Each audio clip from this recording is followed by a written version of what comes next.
Eso es lo que Jesús ha hecho por nosotros. Lo vamos a aprender por la Biblia. Vamos a entender, vamos a aprender principios. Algunos de ellos, para algunos aquí, van a ser revolucionarios. Sobre todo los que tienen poco tiempo asistiendo a estas reuniones. A las personas que nos escuchan en el audio posteriormente, les voy a pedir que si escuchan algo que les parece extraño, no deje de escuchar el audio hasta el final. ¿Sí? Porque vamos a encontrar cosas verdaderamente especiales. ¿Ven? Muy bien, vamos a empezar Gálatas capítulo 5, el verso 1. ¿Sí? Estad pues firmes en la libertad con que Cristo nos hizo libres, y no estéis otra vez sujetos al yugo de esclavitud. Todo aquel que tenga más de un año del Evangelio seguramente ha escuchado ya este pasaje. Lo hemos escuchado predicado, lo hemos leído en canales, de alguna manera hemos leído este pasaje. Estad pues firmes en la libertad con que Cristo nos hizo libres, y no estemos otra vez sujetos al yugo de esclavitud. Ahora, ¿cuál es ese yugo de esclavitud? ¿A qué se refiere? ¿Qué significa esto? Normalmente pensaríamos que el yugo de esclavitud es la pasada manera de vivir. Si leyéramos este pasaje así de manera aislada, diríamos, bueno, Cristo me hizo libre del pecado, Cristo me hizo libre de los malos pensamientos, me ha hecho libre de las cosas malas. Y cuando dice ahora que no esté más sujeto al yugo de esclavitud, pues pudiéramos pensar que todas esas cosas malas, todas esas cosas negativas, el pecado sería el yugo de esclavitud. Pero cuando usted estudia la Biblia, no puede tomar un pasaje de manera aislada, ¿sí?, y crear de ahí una doctrina. Hay muchas doctrinas falsas, equivocadas en la Escritura, que se toman de un solo pasaje. Por ejemplo, el tema del bautismo. Hay corrientes cristianas que dicen, bueno, es que bautizamos en el nombre de Jesús. Cuando el bautismo tiene una fórmula que es en el nombre del Padre, del Hijo y del Espíritu Santo. Pero como hay un pasaje en el libro de los Hechos que dice que Pedro bautizó en el nombre de Jesús, dicen, bueno, ya, todos en el nombre de Jesús, pero es un solo verso. Y no podemos crear un dogma de fe basados en un solo pasaje. La manera correcta de estudiar la Biblia es en el contexto. Entonces, para poder nosotros comprender este pasaje de capítulo 5, verso 1 de Gálatas, que dice, estad pues. Ese pues nos está ligando a otra cosa. ¿Sí?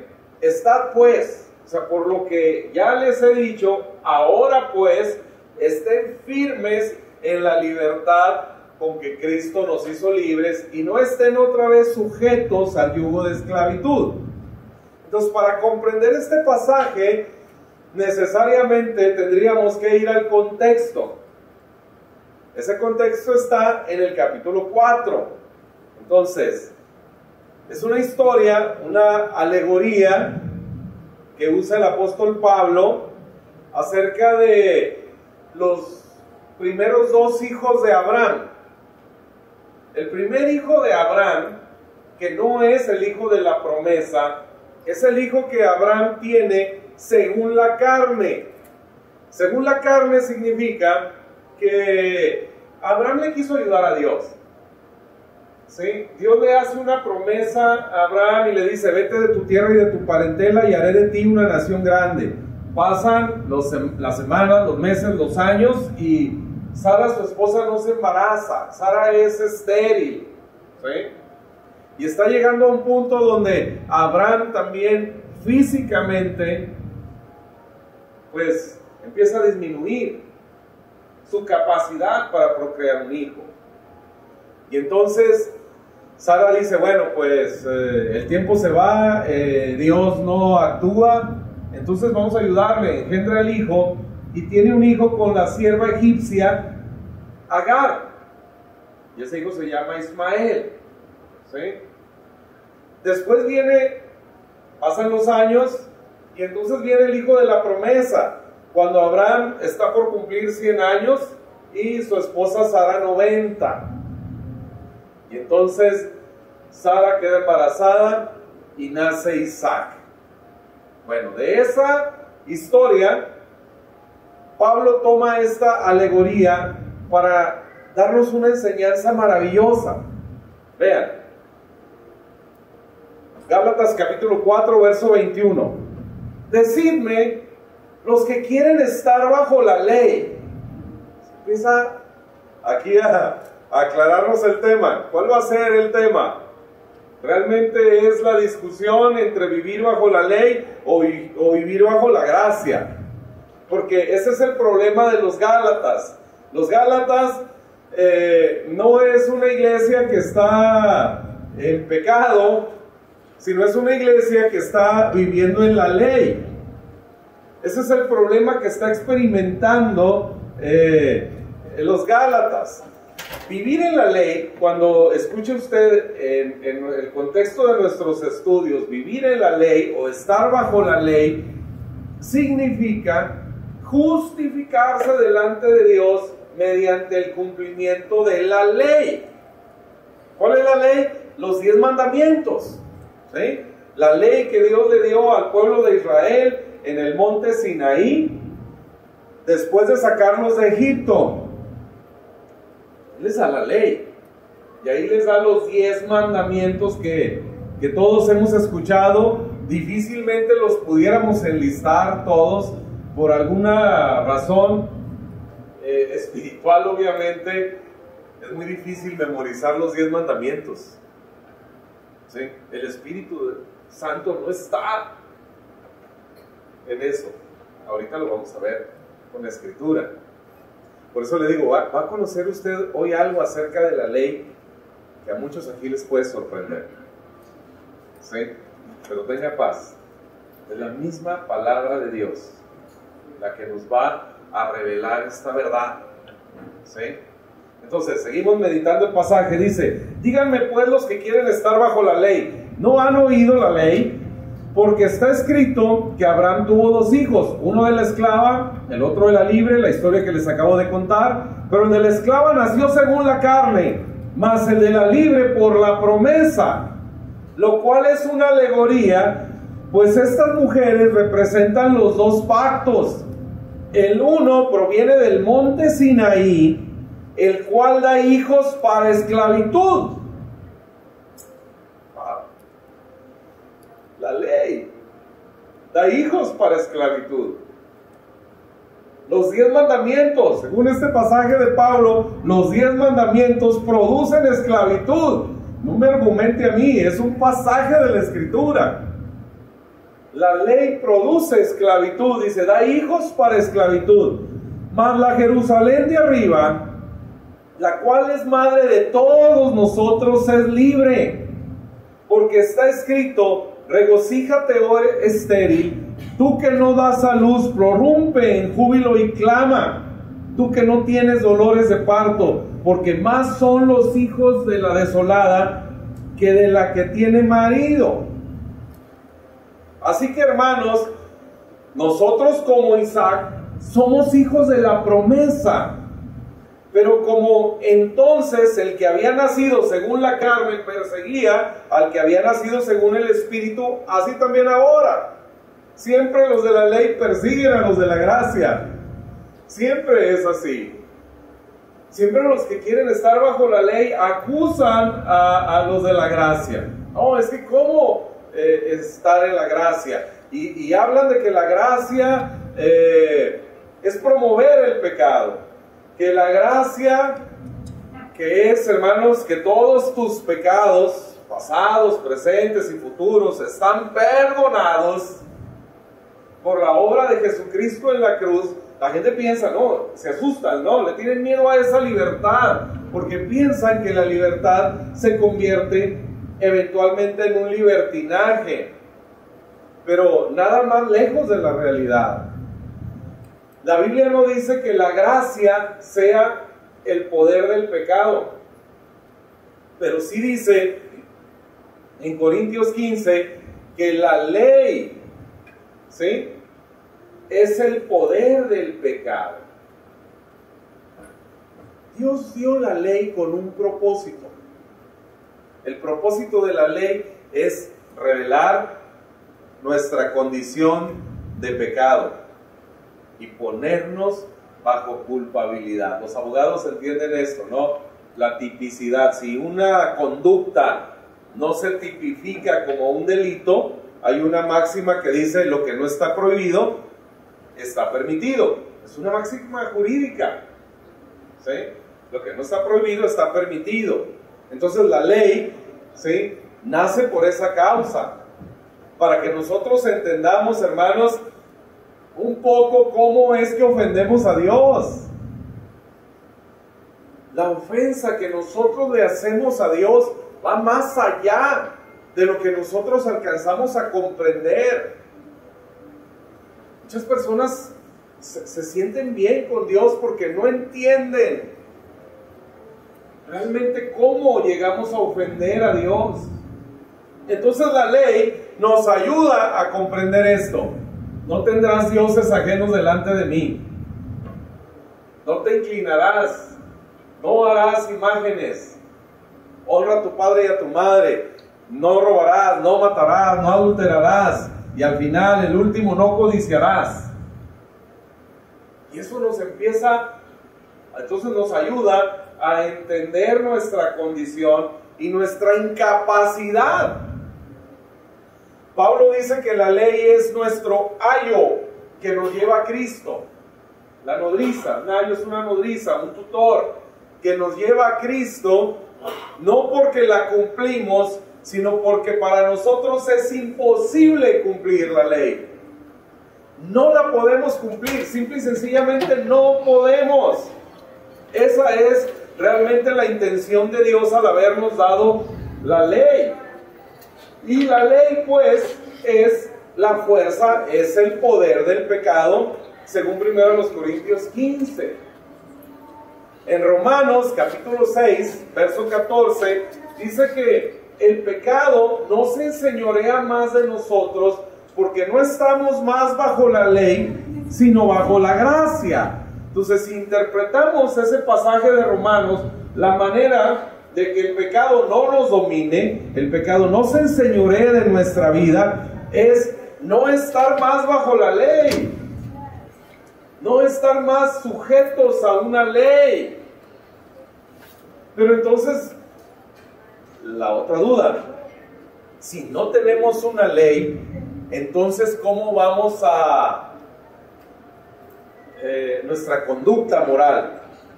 ¿Cómo vamos a saber si nuestra conducta es correcta o no, si no hay una ley que nos diga qué hacer y qué no hacer?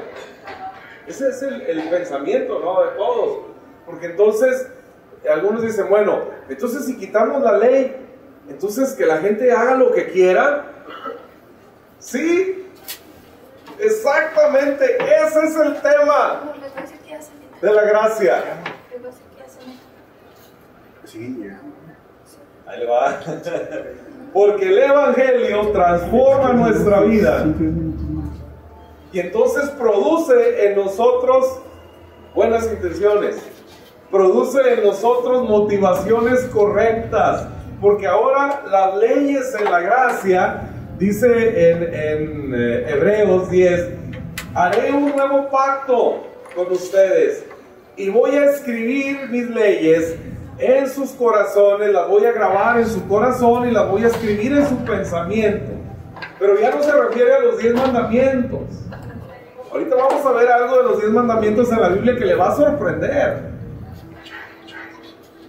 Ahora, las leyes en la gracia por las que nosotros vivimos es la ley de la fe, la ley del amor, la ley real del amor, la ley de la fe y la ley de la libertad, que van por encima de la ley. Por ejemplo, la ley dice, no adulterarás, pero no dice que ames a tu esposa o a tu esposo. Solamente dice que no adulteres. Y hay personas que a lo mejor no lo hacen porque se meten en problemas en su trabajo, ¿no? Está prohibido aquí. Me van a correr.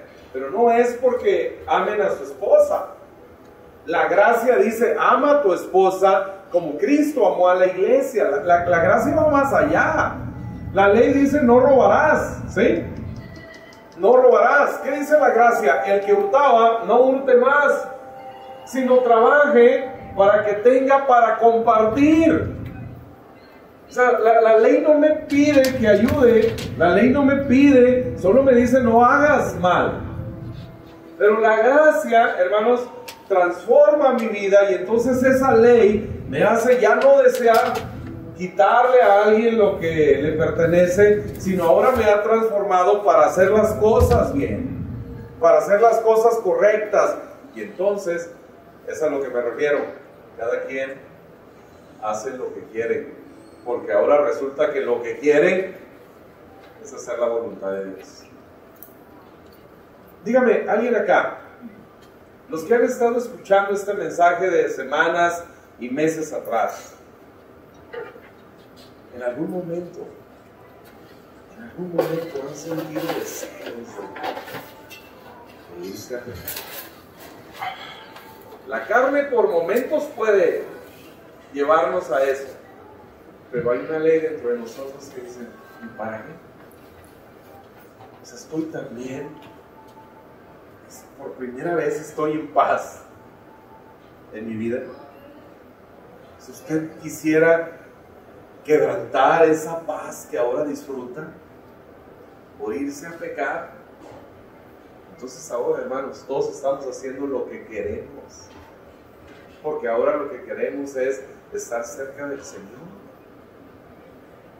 No estamos más bajo la ley, sino bajo la gracia. Dios cambia nuestro corazón. Ya nosotros no tenemos el corazón engañoso que el Antiguo Testamento dice.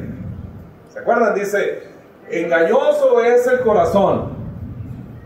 Bueno, antes de la cruz, sin Cristo, el corazón es engañoso, es un corazón de piedra, nos motiva a hacer lo malo. Pero después de Jesús en nuestra vida, entonces nuestro corazón ahora es de carne, ya no es más de piedra. Nuestro corazón ahora es sensible a la voz del Espíritu Santo. Y simple y sencillamente la gracia nos ofrece la oportunidad de no pecar, la imposibilidad de pecar. El pecado no se enseñorea más de nosotros porque no estamos más bajo la ley, sino bajo la gracia. Y cuanto más te alimentes de la palabra del Señor, tu corazón irá tomando realmente todas esas buenas intenciones que el Señor tiene para ti. Tu vida es renovada, tu vida es transformada. Ya no necesitas más una ley, que son unas tablas de piedra que fueron tomadas del monte Sinaí, según la tradición rabínica de los judíos. Las tablas, la piedra que se tomó del monte Sinaí era la piedra de zafiro. No pierda de vista eso, porque eso nos va a dar una gran lección sobre una historia que a muchos asusta en el Nuevo Testamento. Zafiro, piedra zafiro, según la tradición rabínica de los judíos. Y en esas piedras Dios escribió con su mano los 10 mandamientos, una ley exterior. Ahora en la gracia, la ley de Dios está escrita en nuestro corazón, ¿sí? Ahora, será bueno, pastor, pero entonces si es la ley, bueno, la ley aquí dice Pablo que produce esclavitud, pero la gracia, los hijos de la libre, produce libertad. Y además, hermanos, hay una herencia. Y además dice, regocíjate, la estéril, haciendo referencia a Sara, dice, porque más son los hijos del estéril, más son los hijos de los de la gracia. La alegoría que Pablo usa aquí en Gálatas 4 es Agar, la ley, Sara la gracia. ¿Sí? Y dice que somos más fructíferos en la gracia. Entonces, si queremos nosotros disfrutar la plenitud de la vida cristiana, ser fructíferos, un matrimonio fructífero, tu salud, frutos en tu salud, frutos en tu economía, prosperidad también incluye, por supuesto que sí. Dice que llevamos más fruto en la gracia que en la ley.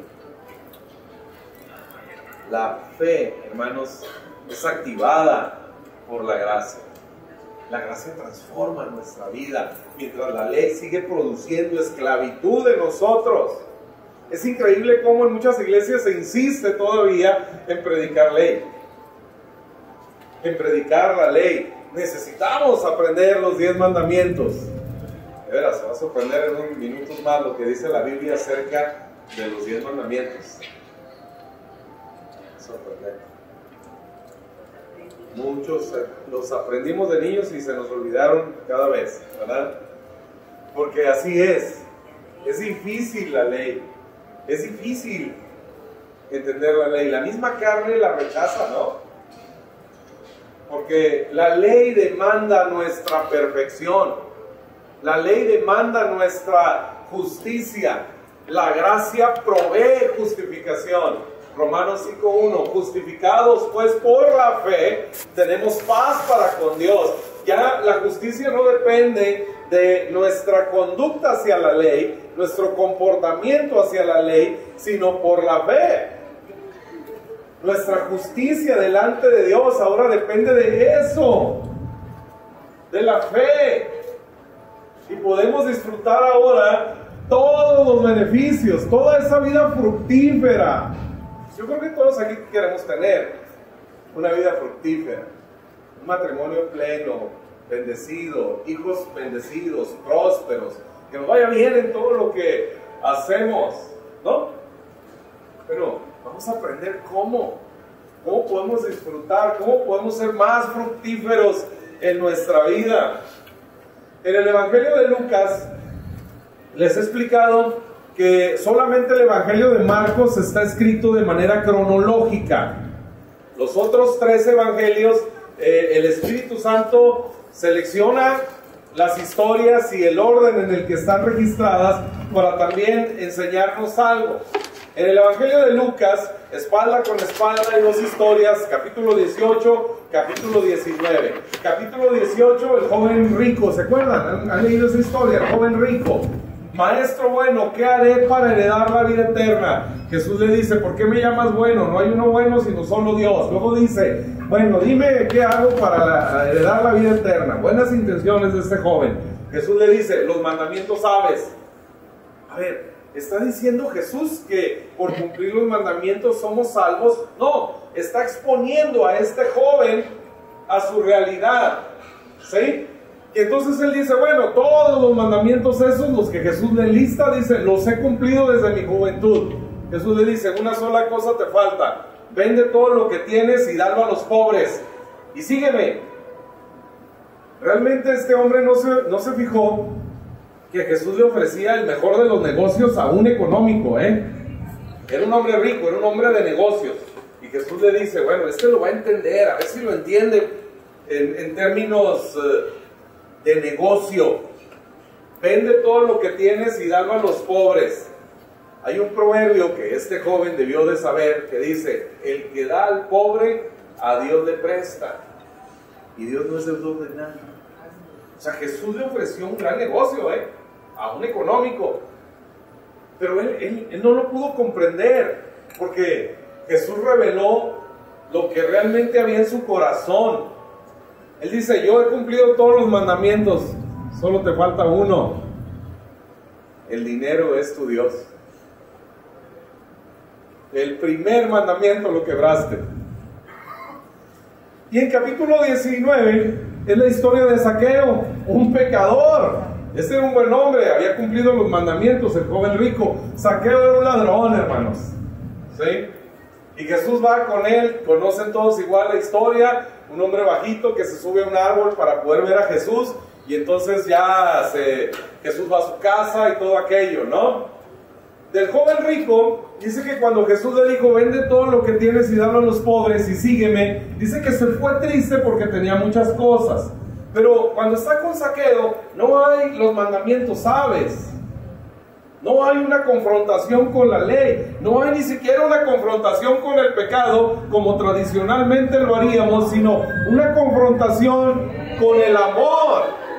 O sea, Jesús le está mostrando a Zaqueo cuánto lo ama, y cuando él ve en Jesús todo ese amor, que no lo está juzgando, no lo está criticando, no lo está condenando. Zaqueo sabe que Jesús sabe que él es un pecador. Y está Jesús ahí con él. Y entonces se pone de pie aquel hombre. He aquí, la mitad de mis bienes doy a los pobres. Usted dirá, pero nada más dio la mitad. Bueno, porque con la otra mitad dice, a todo el que le he robado, se lo voy a pagar cuadruplicado. Jesús dice, hoy la salvación ha llegado a esta casa. Eso es lo que produce la gracia. La ley, hermanos, no le sacó un centavo al joven rico. No lo transformó en nada. Se fue triste porque tenía muchas cosas. Pero lo que hace la gracia, cómo la gracia del Señor impacta la vida de una persona y la transforma en un momento. Por eso, hermanos, realmente quitamos la ley para que cada quien haga lo que quiera. Es verdad, es cierto. Porque entonces empezaremos a hacer cosas como las que Zaqueo ha hecho. Empezaremos a tener esa sensibilidad de amar a las personas, ese reconocer, hermanos, nuestras fallas, en lo que hemos realmente pecado. Y nos va a hacer estar a cuentas con todo el mundo, como aquí Zaqueo, ¿verdad? Bueno, lo que he robado, lo que he defraudado a cualquiera, lo pago cuadruplicado. Más allá de la ley decía un doble, ¿sí? En ese tiempo la ley, el que robaba había que pagar el doble. La gracia, es solo la gracia. Gálatas 4, volvemos por favor al verso 30. ¿Mas qué dice la Escritura? Vamos a aprender cómo disfrutar esta libertad.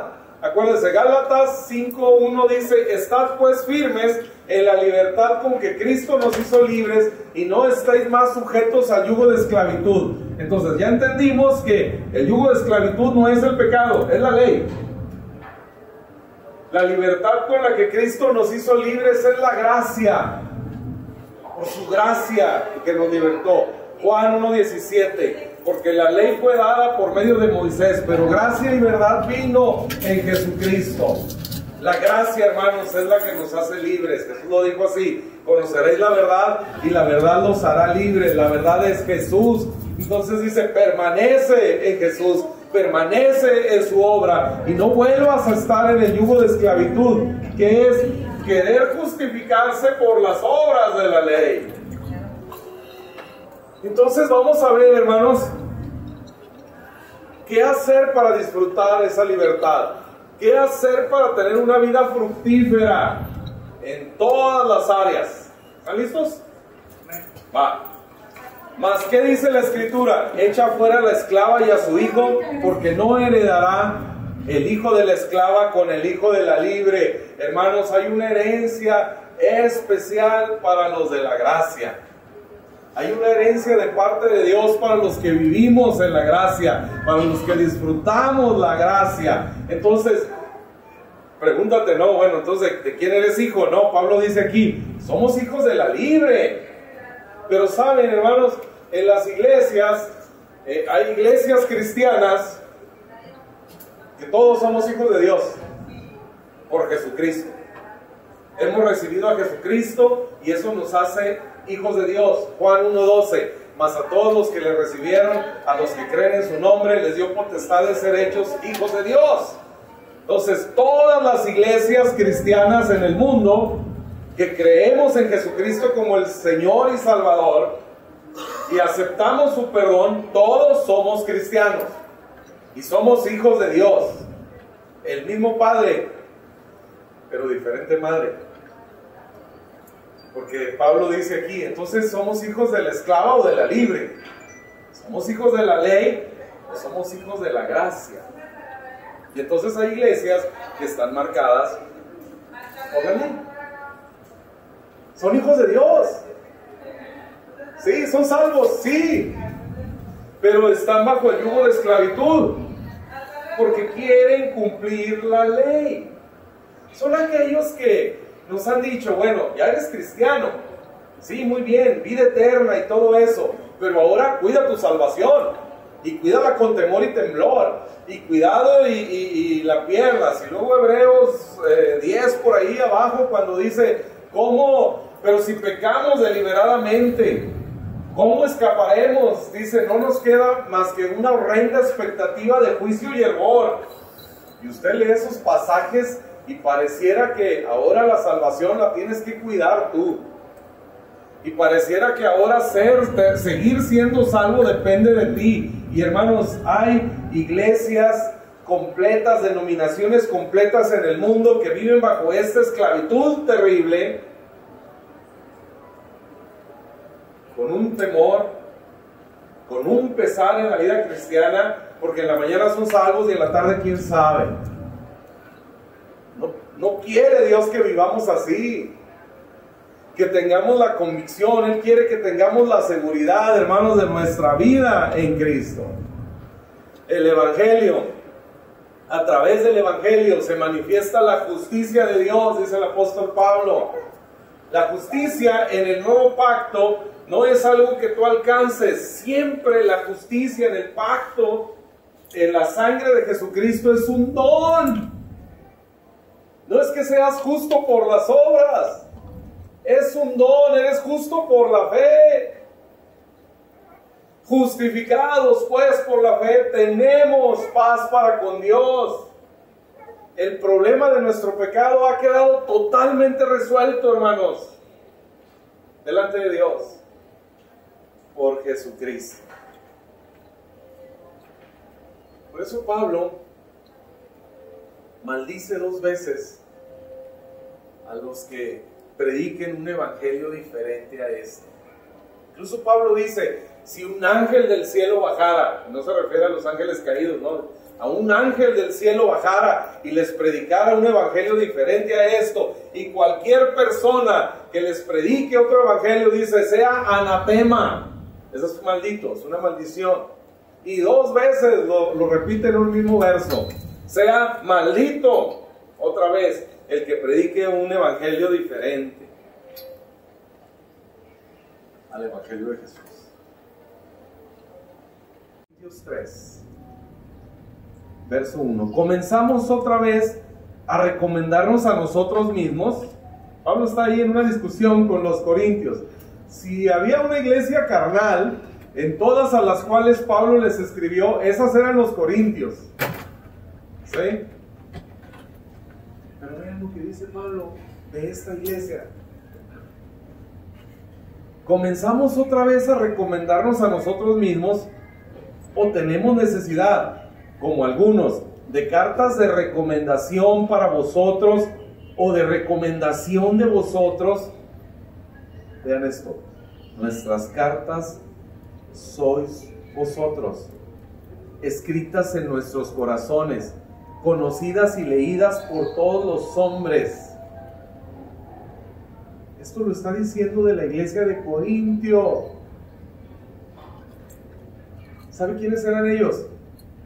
La iglesia de Corintios estaba siempre dividida. Unos decían, nosotros somos de Pablo, nosotros somos de Apolos, y otros, que eran los más perversos, decían, nosotros somos de Cristo.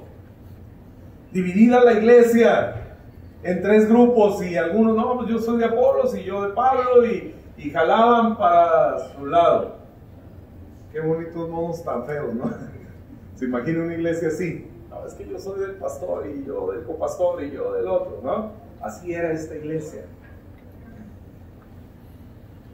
Varios de sus miembros estaban involucrados en adulterio y fornicación.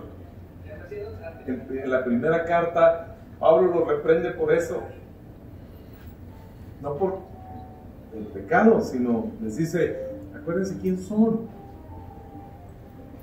Andaban en juicios entre ellos, los hermanos de la iglesia, o sea, demandándose unos a otros en los tribunales, allá con el pretor, en los tiempos de Roma. ¿Sí? Ahí andaban en los juzgados, hermanos de la iglesia.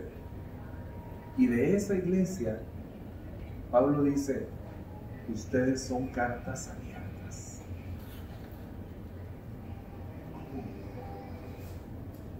Si hubiera de escoger alguna iglesia para decir, ustedes son un ejemplo, tal vez debería de ser Efesios, que es la iglesia más espiritual de las que Pablo les escribió.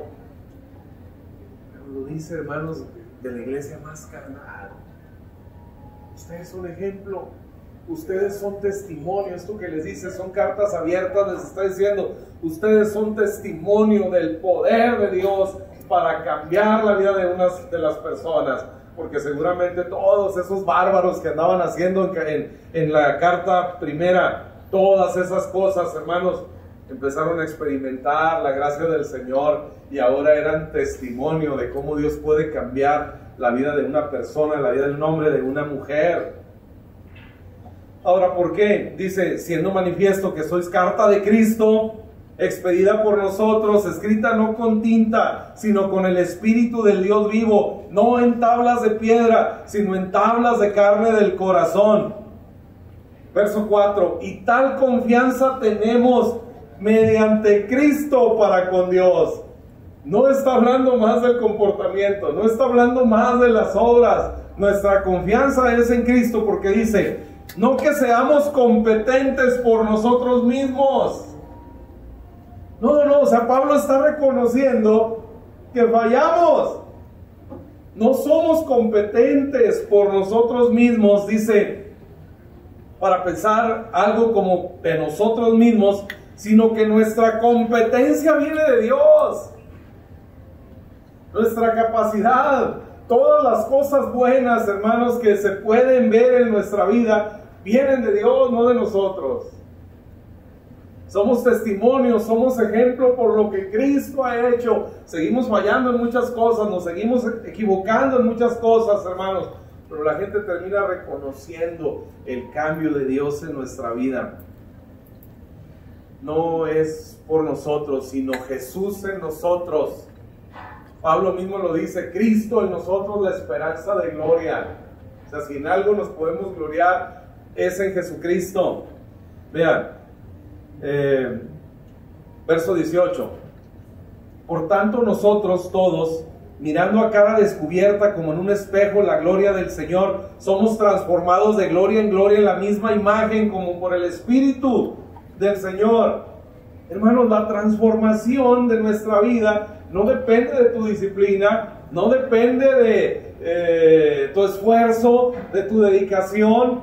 No. Dice que somos transformados mediante ver a Jesús, contemplar a Jesús. Cuando vemos a Jesús como en un espejo, dice, y entonces nosotros somos transformados a su imagen. Por eso les insisto siempre, cuando usted venga a esta iglesia, a estas reuniones, cualquier reunión de la iglesia, lo único que usted va a saber es de Jesucristo y de su obra.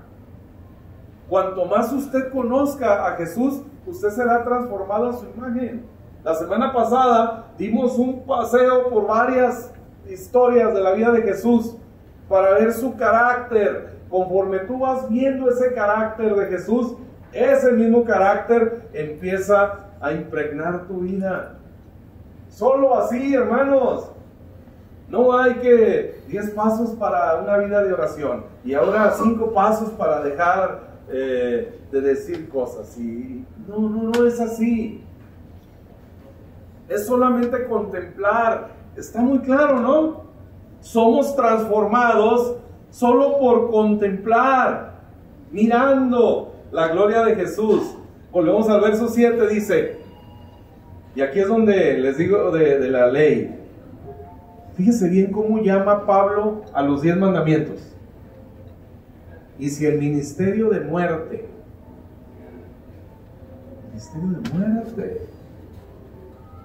Los 10 mandamientos. Pero ahí no dice los 10 mandamientos. A ver, ¿qué parte de la ley fue grabada en piedra? La ley nada más, los 10 mandamientos. La ley ceremonial no fue grabada en piedra, esa estaba en pergaminos, en rollos. La única parte de la ley que fue grabada en piedra fueron los 10 mandamientos. Y Pablo aquí lo llama con toda claridad ministerio de muerte, grabado con letras en piedras. Dice, fue con gloria, tanto que los hijos de Israel no pudieron fijar la vista en el rostro de Moisés a causa de la gloria de su rostro, la cual había de perecer.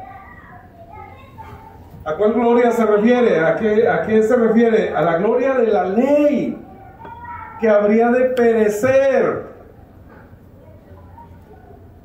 Es decir, que habría de ser quitada.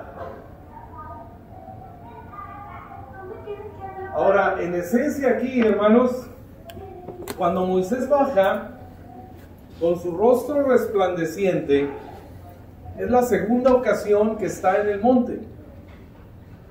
¿Sí? En ese momento, lo que está sucediendo para el pueblo de Israel es una mezcla de gracia y ley. A lo que Pablo llama pues ministerio de muerte es cuando mezclamos gracia con ley. Cuando decimos soy salvo por fe, soy salvo por gracia, pero ahora tengo que cumplir la ley para santificarme. La ley no santifica a nadie. La ley no ayuda a nadie. La ley solamente declara nuestra incapacidad. La ley manifiesta nuestra imperfección. Entonces esa mezcla que justamente es, hermanos, lo que lamentablemente más se predica en las iglesias. Salvos por gracia, pero luego las obras. Hay que hacer y hay que hacer y hay que hacer. Y entre más te canses y entre más hagas. Esa es una mezcla de gracia y ley. Y Pablo lo llama ministerio de muerte. Les decía que recordaran la piedra, ¿cuál era? Zafiro. Zafiro. ¿Se acuerdan la historia en el libro de los Hechos? Ananías y Zafira, que robaron al Señor y caen en la iglesia muertos. Cuando nos predican eso en la iglesia. Híjole, y entonces se referirá al diezmo, a las ofrendas o a qué, ¿no? Entonces podemos morir. Bueno, ya en otro estudio anteriormente dejamos bien demostrado por la Escritura que Ananías y Zafira no eran creyentes. Pero lo que Dios está demostrando ahí es un matrimonio Ananías, Hananías, gracia de Dios. Zafira, las tablas de la ley. Mezcla de gracia y ley produce muerte. ¿Sí? Así que, hermanos, no podemos estar claudicando entre estos dos pensamientos, en estas dos maneras de vivir. Por gracia y ley. Produce muerte. Los tibios, ¿se acuerdan de los tibios de Apocalipsis? A los que vomita de su boca. No es el que anda medio frillón, el que casi no viene a la iglesia, el que no participa. Los tibios del Apocalipsis, hermanos, son precisamente los que mezclan el calor de la gracia con el frío de la ley. Era básicamente la mezcla de dos ríos, uno que descendía de unas aguas termales y otro que descendía de las montañas con agua fría, y se mezclaban en aquel lugar y producían un agua tibia. Mezclar gracia con ley produce muerte. Ahora, ¿tiene gracia, tiene gloria ese ministerio? Sí. Por eso, hermanos, la gente se salva. Por eso la gente en las iglesias donde se predica esta mezcla tiene cierta gloria. Pero vean lo que dice: ¿cuánto más será la gloria, hermanos, en la gracia? ¿Cuánto más? Porque esta ha perecido. ¿Sí? Está ya obsoleta. La palabra en el griego aquí es katargio. Desaparece. ya no está más en función, es inoperante, ha terminado, pereció. Todo eso significa catargió. Ya no funciona, hermanos, para nosotros la ley. Verso 8 de 2 Corintios 3. ¿Cómo no será más bien con gloria el ministerio del Espíritu? Porque si el ministerio de condenación, ahora lo llama condenación, antes muerte, ahora dijo condenación, fue con gloria, mucho más abundará en gloria el ministerio de justificación. ¿Cuál justificación? Justificación por fe. Esa es la gloria de Dios. Usted quiere disfrutar la gloria de Dios, disfrute la gracia del Señor. No busque ganar el favor de Dios. Hermanos, vean, la ventaja que tenemos en la gracia es que todos calificamos. En la ley, ¿qué nos dice? Todos aquí saben eso, cómo es la mezcla entre gracia y ley. ¿Quieres ser bendecido? ¿Qué hay que hacer? Oye, tienes que venir. ¿Y oraste? ¿Suficiente, hermano? Hay que orar. Levántese a las 3 de la mañana o a las 5 cuando menos, a las 6 ya pecador, ya para qué, ¿no? Y si no vienes, y si no haces, y si no esto, eso es justificación por obras. Eso es la ley demanda nuestra perfección. La gracia provee perfección. La ley demanda nuestra santidad, la gracia la provee. Y podemos nosotros disfrutar. Gracia, la descripción de gracia es favor inmerecido. Entonces, si la gracia es algo que no mereces, entonces todos aquí podemos recibir. ¿Ya entendieron la diferencia? En la ley te lo tienes que ganar. En la gracia, hermanos, todos podemos. Todos. Absolutamente todos aquí. Pastor, pero yo me acabo de divorciar. Todos. Es que yo estoy en esta situación. Todos, porque es inmerecido. Y eso es a lo que muchos le tienen miedo decir. Porque tú dices, ¿qué se va a provocar? Bueno, según el Señor lo que se provoca es una transformación, ya lo vimos con Zaqueo. Cuando tú experimentas el perdón de Dios, el amor de Dios, dice Filipenses que Dios es el que en nosotros produce el querer y el hacer por su santa voluntad. Entonces Él produce en nosotros el deseo, hermanos, de cambiar. Vamos un poquito adelante. Hay muchas cosas aquí, pero quiero llegar a este último punto.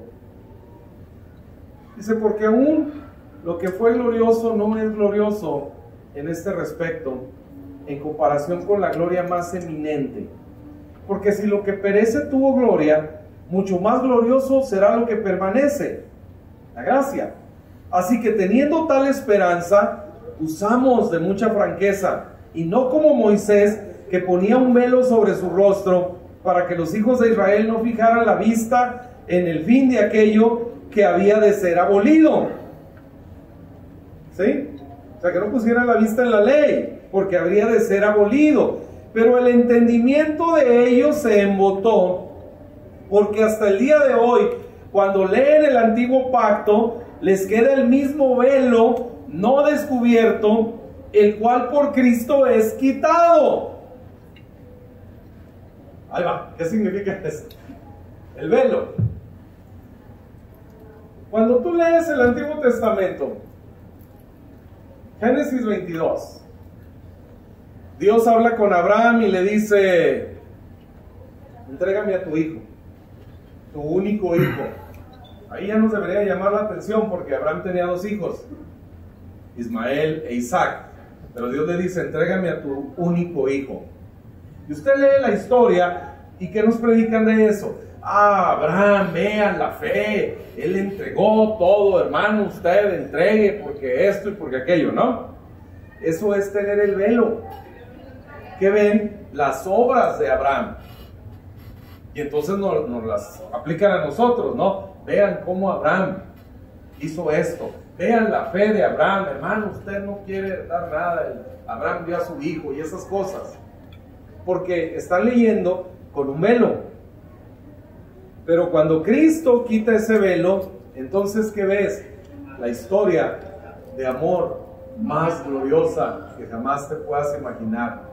La historia mediante la cual Dios nos cuenta que Él sí entregó a su hijo. Lo que usted está viendo en la historia de Abraham entregando a su hijo es lo que sucedió, hermanos, miles de años después en el Calvario. Ahí va Abraham con Isaac, Isaac cargando la leña, el madero. Ahí va subiendo, hermanos, aquel monte que está al mismo nivel del monte del Calvario, ¿sí?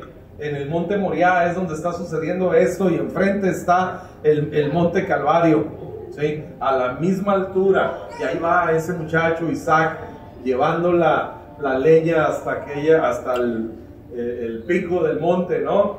Y entonces le dice: oye, ¿y dónde está el cordero? Dios se proveerá a sí mismo de cordero.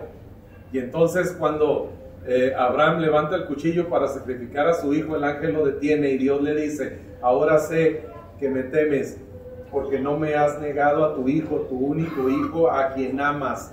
Esa es la historia, hermanos, del Calvario, que nosotros podemos decirle ahora a Dios: ahora sé que me amas, porque no me negaste a tu hijo, tu único hijo.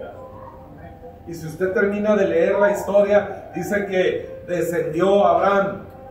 La Biblia no registra que descendió Isaac, aunque por supuesto descendieron los dos, pero la Biblia dice que solamente descendió Abraham, porque a los ojos de Dios el sacrificio se consumó, porque ciertamente Dios detuvo a Abraham de sacrificar a su hijo, pero Él no detuvo su mano para sacrificar a su hijo Jesucristo por ti y por mí. Entonces esa historia donde nos cuentan obras con el velo, cuando el velo es quitado por Cristo, entonces es gracia. Y eso es a lo que Pablo dice aquí: el entendimiento de ellos se embotó y les queda el mismo velo cuando leen el antiguo pacto. El mismo velo. Hay una historia maravillosa en Éxodo 21 para terminar. Sí, lo pusimos, Éxodo 21. Esta es, después de los mandamientos, esta es la primera ley que Dios le da a Israel. Es ley sobre la esclavitud. Estas son las leyes que les propondrás. Si comprares siervo hebreo, 6 años servirá, mas el 7º saldrá libre de balde. ¿Sí? Ubiquen la historia. Se permitía, no es tanto una esclavitud, pero es un servicio, ¿sí? Él compraba un esclavo para que trabajaran por él, pero solamente 6 años. El 7º año quedará libre, deba lo que deba, lo que sea. ¿Siguen hasta ahí? Vean. Si entró solo, solo saldrá. Si tenía mujer, saldrá él y su mujer con él.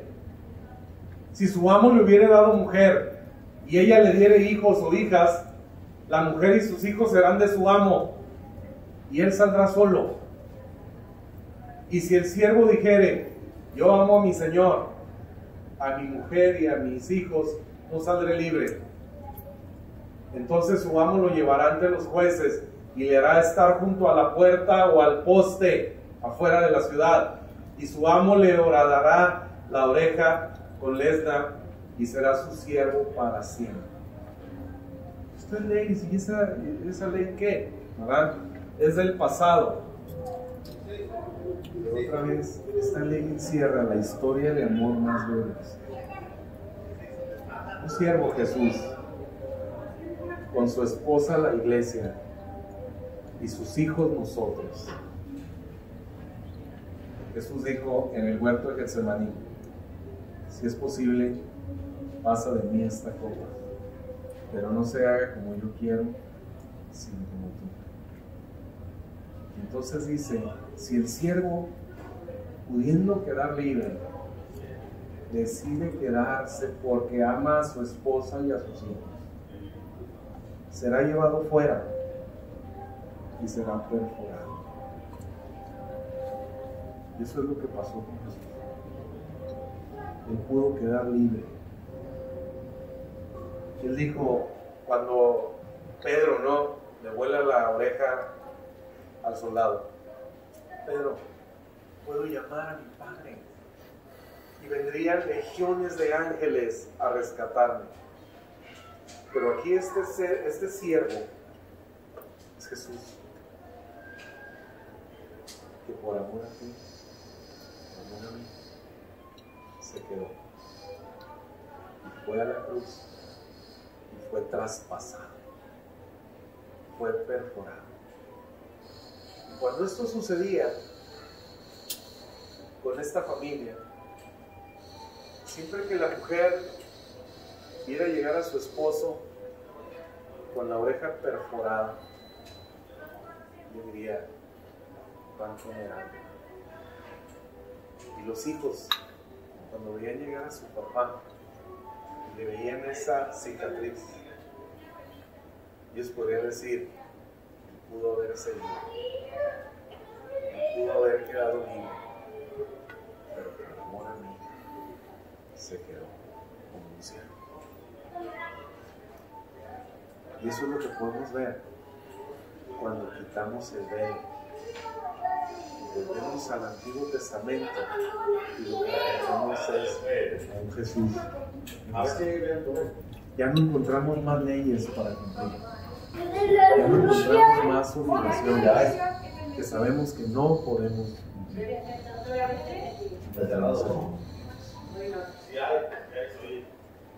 Solo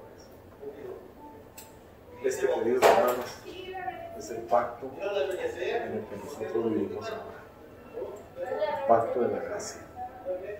Todo está pagado, todo está terminado. Nos toca disfrutar. Terminamos donde empezamos. Ahora sí vamos a comprender Gálatas 5:1. Estad pues firmes en la libertad porque Cristo nos hizo libres.